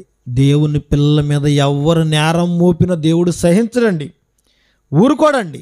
ఎందుకంటే మనం చెప్తున్నాం కానీ మనం కూడా అలాంటి పనులు చేసేవాళ్ళమేనండి. అవునా కదా? రోమాపత్రిక 2వ అధ్యాయము 1వ వచనం చూద్దాం. రోమీలకు రాసిన పత్రిక 2వ అధ్యాయము 1వ వచనం. కాబట్టి తీర్పు తీర్చు మనుషుడా, నీవెవడవైనను సరే దేని విషయములో ఎదుటివానికి నీవు తీర్పు తీర్చున్నావు దాని విషయములో నీవే నేరస్తుడవని తీర్పు తీర్చుకొనుచున్నావు. ఏలయనగా తీర్పు తీర్చు నీవును అట్టి కార్యములనే చేయుచున్నావు కావా. అండ్ మన ఎదుటి వాళ్ళకి తీర్పు తీరుస్తున్నాం, మరి మనం కూడా అదే తప్పు చేస్తున్నాంగా. వాడేదో కనిపించాడు తప్పు చేసేటప్పుడని నువ్వు తీర్పు తీరుస్తున్నావు, నువ్వు కనపడలేదు, అంతే తేడా. తీర్చొచ్చా? 21వ వచనం చూడండి. 21 ఎదుటి వానికి బోధించు నీవు, నీకు నీవే బోధించుకొనవా? దొంగల వద్దని ప్రకటించు నీవు, దొంగిలేదవా? వ్యభిచరింపవద్దని చెప్పు నీవు, వ్యభిచరించేదవా? విగ్రహములకు అసహించుకొని నీవు గొళ్ళను దోచెదవా? ఏమంటే ప్రతి మనిషి ఇది చేసుకుంటే ఎదుటి వాడి మీద వేలెత్తి చూపిస్తున్నారటండి. పెద్దవాళ్ళు అంటారు కదండి, ఒక వేలు అటు చూపిస్తే మిగతా వేళ్ళన్నీ నీ వైపే చూపిస్తా అంటారు కదా. దేవుడు అదే చెప్తున్నాడు. ఏమని? ఎదుటివాడికి నువ్వు చెప్తున్నావు కదా, మరి నీకు నువ్వు బోధించుకున్నావా? అండ్ వాక్యం చెప్తున్న బోధకుడు, మరి వాక్యం మీకు చెప్తున్నావు, మరి ఈ వాక్యం నాకు వద్దా? ఏమంటే సేవకుడికి వద్దా వాక్యం? వాక్యం అందరి కొరకండి, అందరి కొరకు. ప్రపంచంలో మరో మనిషి తప్పు ఏమంటే ఎత్తి చూపించే అధికారం ఎవరికీ లేదండి. ఒకవేళ దేవుడు మన తప్పులను చూస్తే కీర్తనల గ్రంథము 130వ అధ్యాయము 135వ అధ్యాయము 3-4 వచనాలు చూద్దామండి. 130:3-4 యెహోవా నీవు దోషములను కనిపెట్టి చూచిన ఎడల ప్రభువా ఎవడు నిలువగలడు? అయినను జనులను యందు భయభక్తులు నిలుపునట్లు నీ యొద్ద క్షమాపణ దొరుకుతుంది అన్నాడు. నీ యొద్ద క్షమాపణ దొరుకుతుంది. ఏమండి, మనం చేసిన తప్పులు దేవుని దగ్గర వేడుకుంటే మనకేం దొరుకుతుందట? క్షమాపణ మాటి మాటికి చేయకూడదండి. ఒకసారి చేసావు, క్షమించు తండ్రి, ఇక నేను చేయనన్నావు అనుకోండి, ఏం చేస్తాడు? క్షమిస్తాడు. సుంకరిని క్షమించాడా? నీతిమంతుడిగా తీర్చబడి ఇంటికి వెళ్ళాడా? అలాగేనండి, ఒకసారి తెలిసో తెలియక చేసాం, దేవుణ్ణి వేడుకున్నాం, మరలా ఆ తప్పులోకి వెళ్ళకూడదు. అది బుద్ధిపూర్వకంగా చేసింది అవుతుంది. ఏమండి, దేవుడు క్షమిస్తాడట.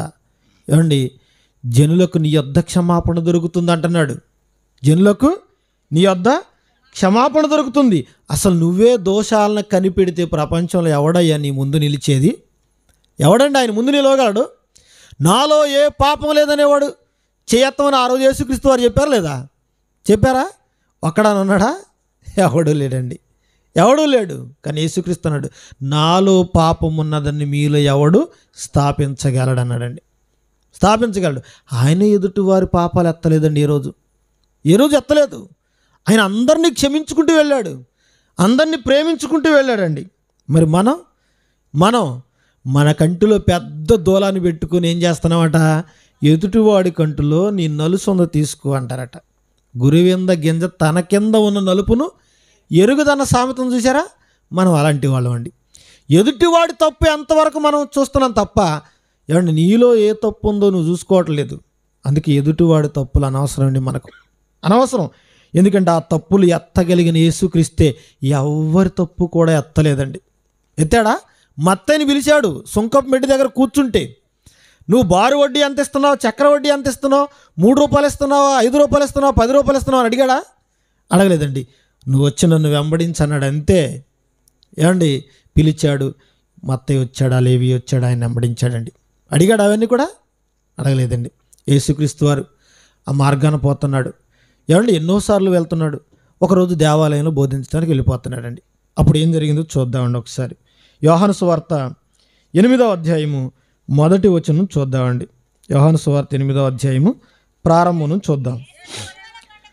యేసు ఒలీవల కొండకు వెళ్ళాడు. తెల్లవారగానే యేసు తిరిగి దేవాలయములోనికి రాగా ప్రజలందరూ ఆయన ఎద్దకు వచ్చారు. ఆయన కూర్చుండి వారికి బోధిస్తున్నాడు. శాస్త్రులను పరిసయ్యులను వ్యభిచారమందు పట్టబడిన స్త్రీని తోడుకొని వచ్చి వారి మధ్యలో నిలబెట్టి, బోధకుడా, ఈ స్త్రీ వ్యభిచారం చేయుచుండగా పట్టబడింది. అట్టి వారిని రాళ్ళు రువ్వి చంపవలనని ధర్మశాస్త్రంలో మోషే మాకు రాసి ఇచ్చాడు, చట్టం రాశాడని చట్టాన్ని చదువుతున్నారండి. అంటే యేసుక్రీస్తుకు తెలియదా ఆయన చట్టం? ఆయనకు తెలియదా? ఆయనకు తెలియదు అన్నట్టుగా వీళ్ళు మాట్లాడుతున్నారు. కలిగి ఉన్నదేది ఆయన లేకుండా కలగలేదు అన్న ఆయనకు చెప్తావా నువ్వు? ఇది ఎలా ఉందంటే తాతకు దగ్గులు నేర్పినట్టు ఉంటుంది అన్నమాట. అవునా కదా? ఆయనకు నువ్వు చెప్తావా? ఆయనకు నువ్వు చెప్తావా చట్టం గురించి? ఆయన చట్టం చెప్తే అసలు ఎవరు నిలవగలరా? ఇందా చదువుకున్నాను కదండి, దోషాలను కనిపెడితే ఎవడు కూడా ఆయన దగ్గర నిలవలేడు. అదే జరిగింది ఇక్కడ కూడా. నిలవకుండా పారిపోయారు. ఒక్కొక్కడు వచ్చారట. ఈయన దేవాలయంలో బోధ చేస్తుంటే వ్యభిచారం చేస్తుండగా ఒక స్త్రీని పట్టుకొని వచ్చారట. ఏమండి, ఆడది కదా, అబల కదా, ఎదిరించలేదు కదా. ఏమండి, వ్యభిచారం ఒక్కళ్ళు చేస్తారా, ఇద్దరు చేస్తారా? ఏమండి, స్త్రీ పురుషులు కలిసి చేస్తారా, ఒక్కళ్ళు చేస్తారా? ఇద్దరు చేస్తారు కదండి. మరి స్త్రీని బలవంతంగా పట్టుకొచ్చి నిలబెట్టారు మధ్యలో. మరి ఈమెతో వ్యభిచారంలో పాల్గొన్న పురుషుడేడి? వాడెక్కడికి వెళ్ళాడు? అంటే వాడు కూడా వీళ్ళల్లో ఒకడే, అందుకే విడిచిపెట్టారా ఒకవేళ. అంతే కదండి, వీళ్ళ మనిషేనేమో. మోషే ధర్మశాస్త్రాన్ని అప్లై చేస్తున్నారు, చట్టం అప్లై చేస్తున్నారు. ఏంటట? వ్యభిచారంలో పట్టుకుంటే రాళ్ళు రువ్వి చంపాలి. ఏమండి, ఇదే సీన్ అండి ఎన్టీ రామారావు సినిమా ఒకటి తీశాడండి. మరి అది ఏ సినిమా నాకు తెలియదు కానీ, ఏమండి ఆ సినిమాలో ఈ పాట పెట్టారు. మీలో నేరం చేయని వాడు ఎవడో చెప్పండి, మనిషిని సమాధి చేస్తారా, ఇది మనుషులు చేసే పని అని ఒక పాట ఉందండి. చిన్నప్పుడు సర్కస్లు ఈ పాటలు పాడుతూ ఉండేవాళ్ళు. అవునా? చూడండి ప్రియులారా, మంచిని సమాధి చేస్తారా, మనుషులను చేస్తారా, చంపేస్తారా అని చెప్పేసి దీన్ని చూసే వాళ్ళు కాపీ కొట్టారండి. సినిమాల్లో పాటలు రాసే కవులందరూ ఇలాంటి వాటిని కాపీ కొడతారు. అది మనకు తెలియదండి ప్రియులారా. ఇప్పుడు వచ్చారు ఆయన దగ్గరికి. ఈ స్త్రీ పాపం చేస్తుండగా పట్టుకున్న వ్యభిచారం చేస్తుండగా అన్నారు. మోషే రాసిచ్చాడని చెబుతున్నారు. మరలా మోషే అదే రాశాడా? ఈ విషయంలో మోషే రాసింది ఎక్కడుందండి బైబిల్లో? ఏమండి, ధర్మశాస్త్రంలో ఎక్కడ రాయించాడు మోషే? ఎక్కడ రాయించాడు చూద్దామండి. ద్వితీయోపదేశకాండము 22వ అధ్యాయము 22వ వచనం అండి. ఏమండి, 22వ అధ్యాయము 22వ వచనం. వీళ్ళు చెప్తున్న చట్టం ఏదో అక్కడ ధర్మశాస్త్రంలో రాయబడింది, వీళ్ళు చెప్తున్నట్టుగా ఉందో లేదో చూద్దాం ఒకసారి. ఒకడు మగనాలితో వ్యభిచారం చేస్తూ ఉండగా కనబడిన ఎడల వారిద్దరూ అనగా ఆ స్త్రీతో శయనించిన పురుషుడు కూడా ఆ స్త్రీని కూడా ఏం చేయాలి? రాళ్లతో కొట్టి చంపబడాలి. ఇది చట్టం. ఇప్పుడు యేసుక్రీస్తు దగ్గరకు వచ్చి వీళ్ళు ఏం చెప్తున్నారు? మార్చి చెప్తున్నారు వీళ్ళు. ఏమని? స్త్రీని మాత్రమే చంపాలి, పురుషుడిని విడిచిపెట్టాలని చెప్పేసి. ఇక్కడ ఇద్దరిని చంపాలన్నాడా, ఒక్కళ్ళు అన్నాడా? ఏమన్నా ఆడదాబలని పట్టుకొచ్చా, మరి పురుషుడేడి? వాడిని చంపొద్దా? సరే, అది బాగానే ఉంది. ఇక వాళ్ళు తీసుకొచ్చి పట్టు వదలకి ఈయన అడుగుతున్నారటండి. ఏమని అడుగుతున్నారు? ఇదిగో చంపాల వద్ద మోషే రాసిచ్చాడు. ఏమంటే నేరం చేసింది ఆవిడే కదండి, మరి ఆవిడని తీసుకెళ్ళి చంపొచ్చుగా. ఈయన దేవాలయంలో బోధ చేస్తుంటే ఈయన దగ్గరికి ఎందుకు పని కట్టుకొని వచ్చారు అంటే ఈయనలో తప్పు పట్టుకోవాలి. ఈయన ఎక్కడా దొరకట్లేదు అనమాట. ఏమండి, 1 shot 2 birds అంటారు చూసారా? ఒకే దెబ్బకు 2 పిట్టలు పడాలన్నట్టు చూసారా? ఇప్పుడు ఈ విషయంలో ఎలా తప్పించుకుంటాడో చూద్దాం. ఒకవేళ మోషే ధర్మశాస్త్రానికి విరోధంగా చెప్తే ఈమెతో పాటు ఇతన్ని కూడా రాళ్ళు వేసి మనం చంపేద్దాం అనుకున్నారండి. యేసుక్రీస్తు అంత తేలిగ్గా దొరికేవాడా? అంత తేలిగ్గా దొరికేవాడా? కాదండి. ఆ ధర్మశాస్త్రాన్ని కూడా ఆయన ఎత్తలేదండి. నేల మీద వంగి ఏమో వేలుతో రాస్తున్నాడట. ఈ పత్రిక రాసింది ఎవరు? ఈ సువార్త ఆయన ప్రేమించిన ప్రియమైన శిష్యుడైన యోహాను గారు రాశారండి. ఆయనకే ఏం రాస్తున్నాడో తెలియదు. ఆయన ఏమన్నాడు? ఏమో అన్నాడు. ఎందుకంటే వీళ్ళు కూడా చూడలా, ఎవరు చూడలా రాసేది. ఏమి రాశాడో తెలియదు, కానీ ఏదో రాస్తా ఉన్నాడు. వీళ్ళు పట్టు అడుగుతున్నారట. అప్పుడు ఆయన తలెత్తి, మీలో ఎవడైతే పాపం చేయలేదో మొదట రాయి వేసి వెళ్ళండి అన్నాడండి. అర్థమైందా? ఎప్పటి నుంచి పాపం చేస్తాడు మనిషి? ఎప్పటి నుంచి పాపం చేస్తాడు? యోబు గ్రంథం 13వ అధ్యాయము 26వ వచనం చూద్దామండి. ఇందా చదువుకున్నాం కీర్తనలు 58:3 చదువుకున్నాక పుట్టినది మొదలుకొని, ఏమండి విపరీత బుద్ధి కలిగి ఉంటారు, తల్లి కడుపున పుట్టినది మొదలుకొని అబద్ధంలాడుతూ తప్పిపోతారని చదువుకున్నాక ఎక్కడే ఉన్నాడో చూడండి. యోబు గ్రంథం 13:26. నా బాల్యకాలపు పాపములను నాకు స్వాస్థ్యముగా విధించి ఉన్నావు అంటున్నాడండి. ఏమండి ఈ మధ్యకాలం పిల్లలు కూడా తప్పులు, నేరాలు, ఘోరాలు చేస్తున్నారు. వాళ్ళ కోసం ప్రత్యేకమైన జైళ్ళు కట్టారండి. చదువుతున్నారుగా పేపర్లో న్యూస్. చిన్న చిన్న పిల్లల్లో ఏమండి రౌడీలుగా, గ్యాంగులుగా మారిపోయి ఎన్నో తప్పులు చేస్తున్నారండి. వాళ్ళని తీసుకెళ్ళి ఏం చేస్తున్నారు?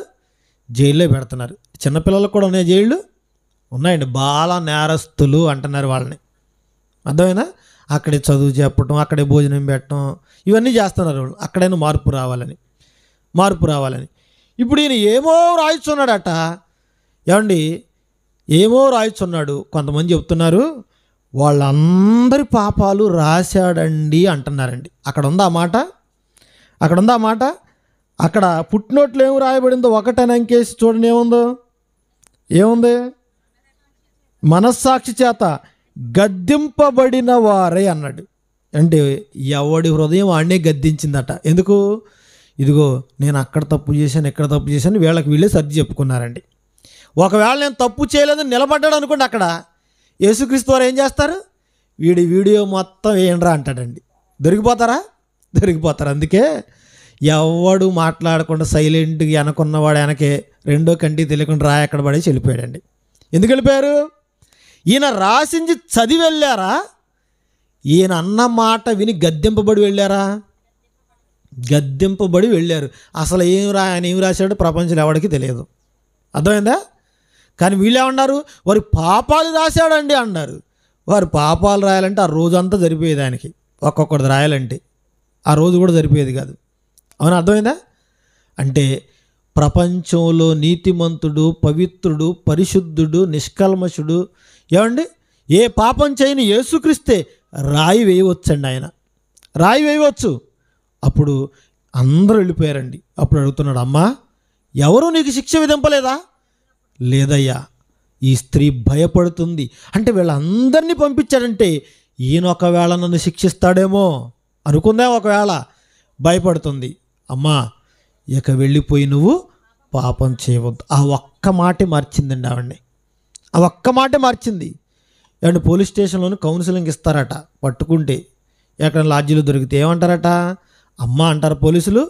ఏమేవ్ రావేవ్ అని చెప్పేసి పిలుస్తారండి. అలాంటి భాష మాట్లాడితే ఏమేమి మారతారు వాళ్ళు.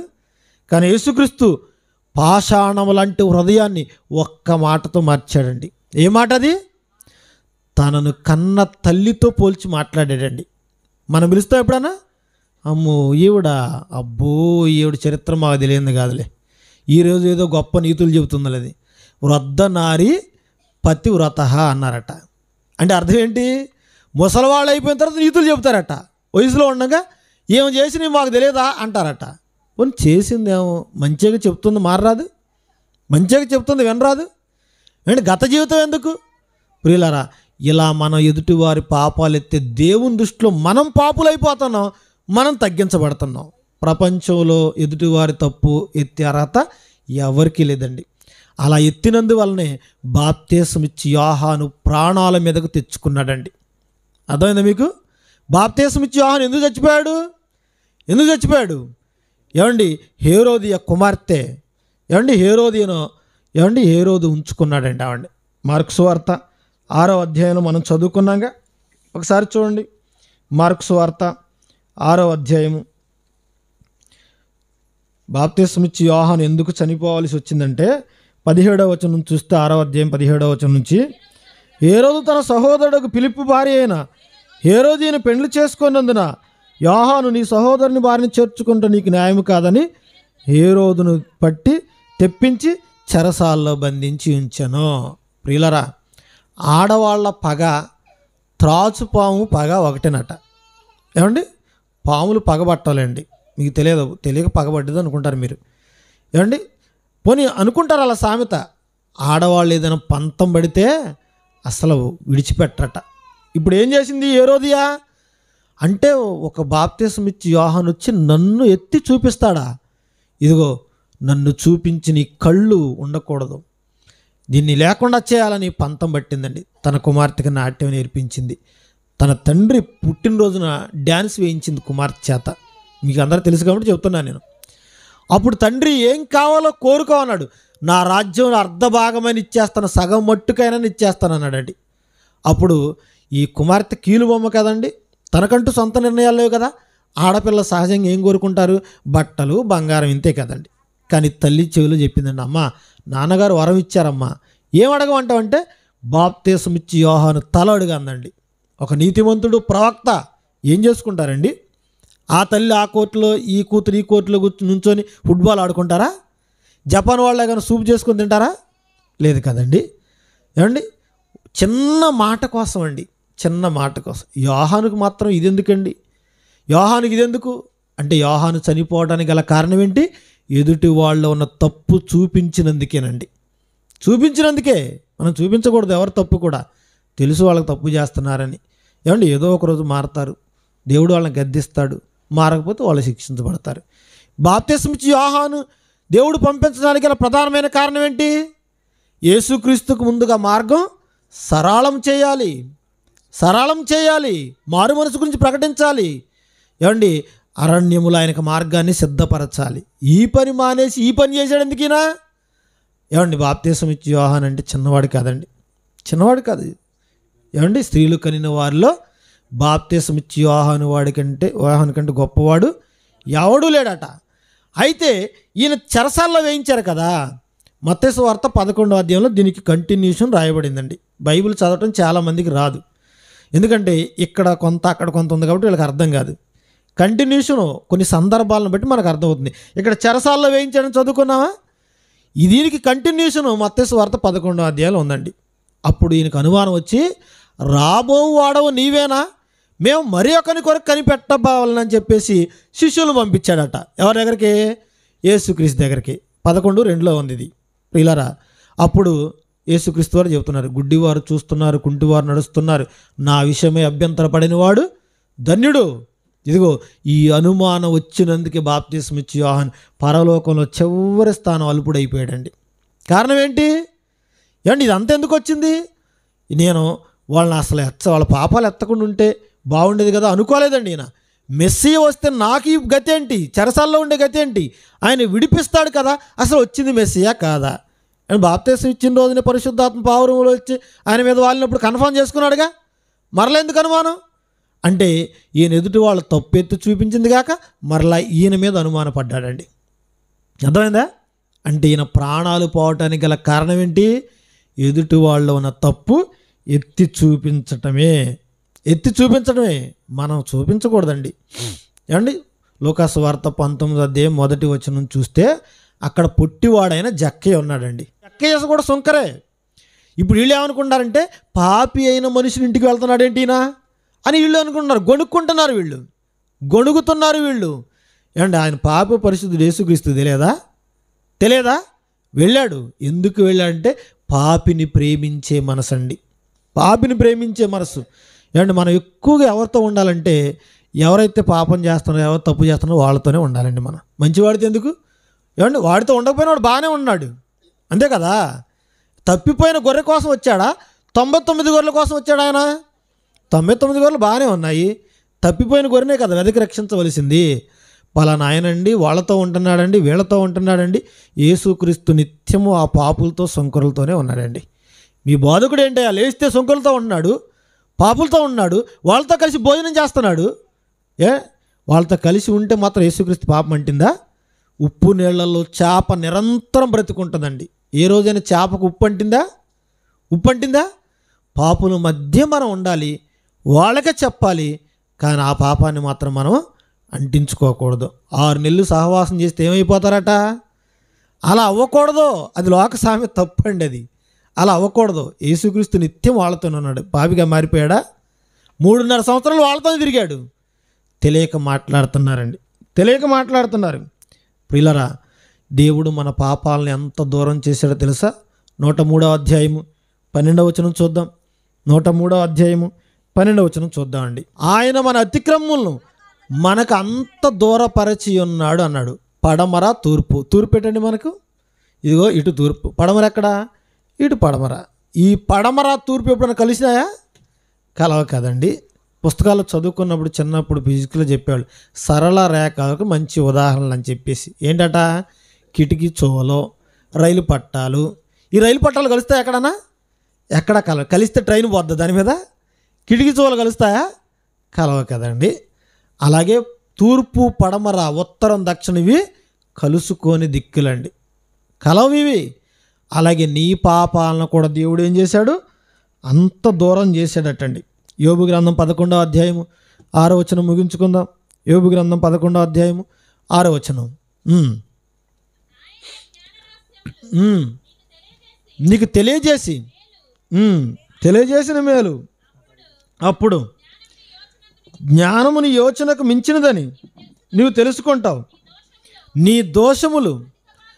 నీ దోషములలో అధిక భాగము దేవుడు మరిచిపోయి ఉన్నాడని తెలుసుకోను అన్నాడు.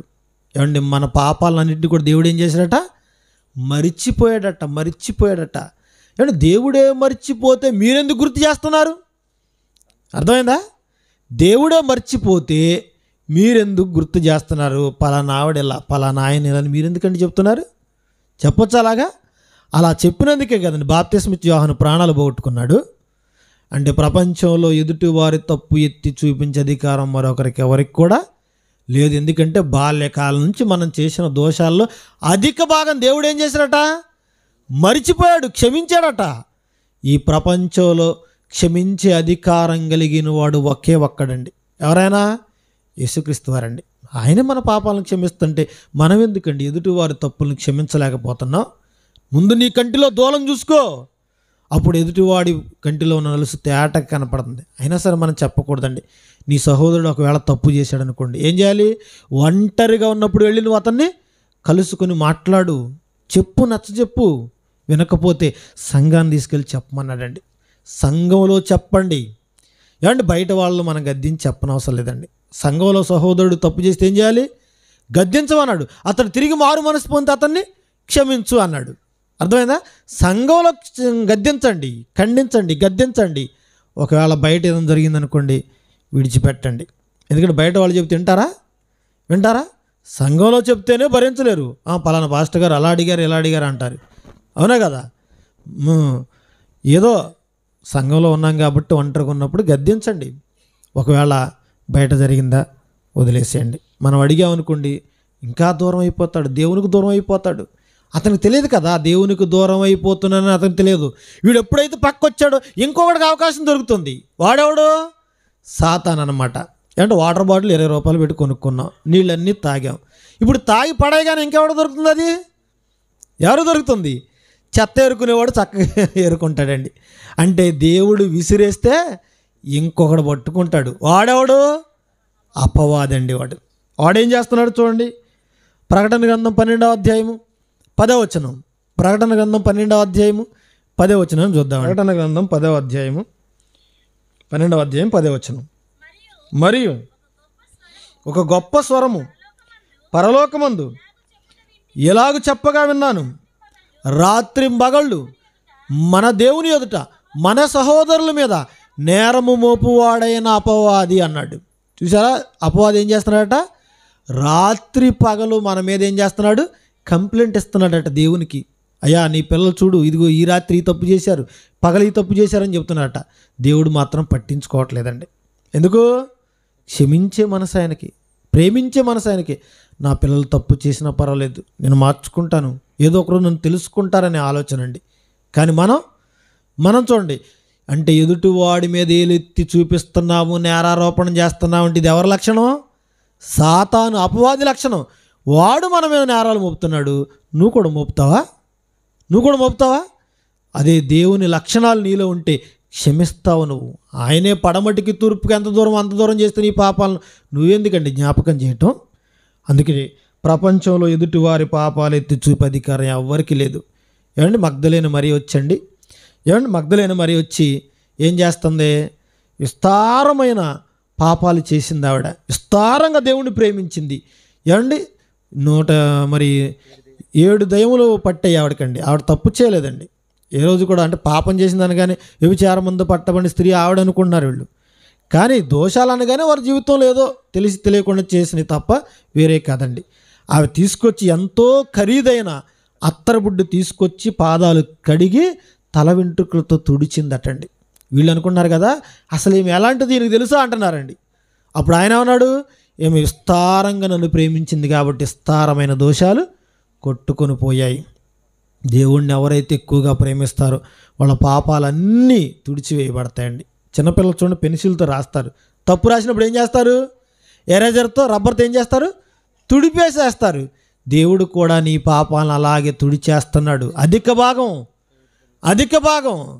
అలాంటి దేవుడు పిల్లలు తప్పు చేస్తే వాళ్ళ మీద మనం ఏమన్నా నేరారోపణ చేయవచ్చా? చెప్పవచ్చా? లేదు కదండి. అందుకే ఎవరు కూడా పాపాలను ఎత్తే అధికారం మరొకరికి లేదండి. ఎవరి పాపాలు ఎత్తే అధికారం మరొకరికి ప్రపంచంలో ఎవరికి లేదు. నీ పాపాన్ని, నా పాపాన్ని క్షమించేది ఎవరు? యేసుక్రీస్తు వారండి. మనుష్య కుమారునికి భూమి మీద పాపమును క్షమించే అధికారం ఉందన్నాడు యేసుక్రీస్తు వారు. ఈ భూమి మీద మనుషుల ప్రతి పాపాన్ని కూడా క్షమించటానికి ఈ భూమి మీదకి వచ్చాడు. మనం బాప్తిస్వం ద్వారా ఆయన ధరించుకుంటే మన జీవితంలో కూడా ఎదుటివారి తప్పులను ఎత్తి చూపకుండా మనం కూడా అలాగే ఉండాలి. ఒక తల్లి తన బిడ్డల విషయంలో ఎలాగైతే క్షమాపణ కలిగి ఉంటుందో అలాగే మనం కూడా ఉండాలి. మనందరికీ తండ్రి అయిన దేవుడు మనందరి తప్పులను క్షమిస్తున్నాడు. ఆయన కుమారుడైన యేసుక్రీస్తు వారు పరిశుద్ధాత్మ దేవుడు మన తప్పులను వాళ్ళు క్షమిస్తున్నారు. మనం కూడా ఎదుటి వాళ్ళ తప్పుల విషయంలో క్షమాపణ కలిగి ఉండాలని మంచి పాటను మనం వీక్షించాం కదండి. ఇకనైనా మన జీవితంలో ఎదుటి వాళ్ళని తప్పులను ఎత్తి చూపి దేవుని ఆగ్రహానికి గురవకుండా మనం ఒకవేళ అదే తప్పులే ఉన్నామని చెప్పేసి మనల్ని మనమే పరీక్షించుకుంటే ఉగ్రత నుంచి తప్పించుకున్న వారం అవుతామని తెలియజేస్తూ ఈ కొద్ది మాటలు ముగిస్తున్నాను. ప్రార్థన చేసుకుందాం. మమ్మల్ని మిక్కిలిగా ప్రేమించిన మా కన్న తండ్రి, ఈ భూమి మీద నాయన మేము పుట్టిన తర్వాత చిన్నప్పటి నుంచి ఎన్నో తప్పులు చేస్తున్నాం తండ్రి. ఇదిగోనైనా ప్రతి పాపాన్ని కూడా తండ్రి మీ కుమారుని రక్తాన్ని కార్పింపజేసి మాకు క్షమాపణ నాయన దొరికేటట్లుగా చేశారు తండ్రి. మీ కుమారుని రక్తమే లేకపోతే మా పాపాలకు నాయన ఈ లోకంలో పరిహారమే లేదు తండ్రి. కాబట్టి తండ్రి మీ కుమారుని మా కోసం బలిగాను అర్పణగాను అర్పించారు తండ్రి. ఆయన త్యాగాన్ని తెలుసుకున్న వారంగా మేము తండ్రి మా తోటి సహోదరుల విషయంలో ఎటువంటి నిందలు వేయకుండా తండ్రి, వారిని అవమానపరచకుండా తండ్రి, మా వలె వారిని కూడా ప్రేమించే మంచి మనసు మా అందరికీ దయచేయండి. ఈ గ్రామాన్ని ఆయన జ్ఞాపకం చేసుకొని అధికారం చేస్తున్న పెద్దలను జ్ఞాపకం చేసుకోనండి. మీ బిడ్డలు చేస్తున్న ప్రతి విధమైన పనిలో తోడుగా ఉండండి. చేతి పని, కూలీ నాలి, పాడి పంట, ఉద్యోగం, వ్యాపారాలు చేస్తున్న మీ బిడ్డలందరికీ నాయన మీ కృపను తోడుగా ఉంచండి. వారందరూ నాయన రక్షణలోనికి అడుగు పెట్టగలిగే భాగ్యాన్ని దయచేయమని కోరుకుంటున్నాం. ఆయా ప్రాంతాల నుంచి వచ్చిన మా తోటి దైవజనులను జ్ఞాపకం చేసుకుని తండ్రి, వారి పరిచర్యను దీవించండి, వారి కుటుంబాలను దీవించండి, ఆయుర ఆరోగ్యాలు దయచేయండి. అలాగే కూడి వచ్చిన ప్రతి బిడ్డ కుటుంబాన్ని జ్ఞాపకం చేసుకోండి, ఆయుర ఆరోగ్యాలు దయచేయండి. మా తప్పులన్నింటినీ క్షమించి పరలోకాన్ని ఇవ్వమని కోరుకుంటూ క్రీస్తు వారి పుణ్యనామముని ప్రార్థన అడిగి వేడుకుంటున్నాం మా తండ్రి, ఆమీన్. మన తండ్రి అయిన దేవుని ప్రేమ, ఆయన కుమారుడైన యేసుక్రీస్తు వారి కృప, పరిశుద్ధాత్మ దేవుని అన్యోన్య సహవాసం సదాకాలం మనందరికీ తోడేని నడిపించునుగాక. ఆమీన్. అందరికీ వందనాలండి.